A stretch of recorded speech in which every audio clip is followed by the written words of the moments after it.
ফেসবুকে pin set up করার পর অনেকে সমস্যার মধ্যে পড়ছেন, অনেকে পিন ভুলে গেছেন, অনেকে চেঞ্জ করতে চাইতেছেন, অনেকে চেঞ্জ করতে পারতেছেন না, অনেকে ডিলিট করতে চাইতেছেন। তো কিভাবে করবেন আজকের ভিডিওতে আমরা তা দেখব। তো আমরা চলে যাব মেসেঞ্জারে, এখান থেকে এখানে ক্লিক করব, এখান থেকে সেটিং এর আইকনে ক্লিক করব, এখান থেকে একটু পরে চলে যাব, এখান থেকে প্রাইভেসি এন্ড সেফটি এখানে ক্লিক করব, এখান থেকে আমরা end to end encrypted set এখানে ক্লিক করব, এখান থেকে মেসেজ স্টোরে ক্লিক করব। তো এখানে লক্ষ্য করেন তিনটা অপশন আছে, reset pin, turn secure store, delete and turn off secure store.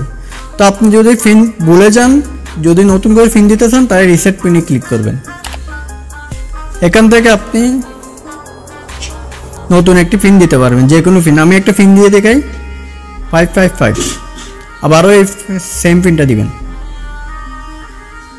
তারপর অটোমেটিক সাবমিট হয়ে যাবে। তো এখন আরেকটা অপশন আছে টার্ন অফ সিকিউর স্টোর, এখানে যদি ক্লিক করেন, আপনি যদি ওকে ক্লিক করেন পরবর্তীতে পিন দিতে চাইলে এখন যে পিনটা দিচ্ছেন, যে পিনটা এখন বর্তমানে আছে ওই পিনটা লাগবে। তো আপনি ওইটা করবেন না, ওইটা করলে কিন্তু আপনি সমস্যায় পড়বেন। তো আরেকটা অপশন আছে delete and turn off secure store, এখানে ক্লিক করলে অটোমেটিক ডিলিট হয়ে যাবে, আর পরবর্তী চাইলে আপনি নতুন করে পিন দিতে পারবেন। যদি উপরের এটা turn off secure store click করেন তাহলে কিন্তু সমস্যা করবেন, কারণ ওল্ড পিনটা দিয়ে আপনার নতুন করে পিন দিতে হবে।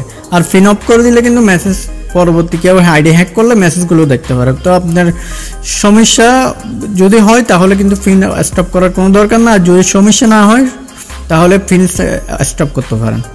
তো আজকের ভিডিও এই পর্যন্ত। ভিডিও ভালো লাগলে অবশ্যই চ্যানেলটি সাবস্ক্রাইব করবেন।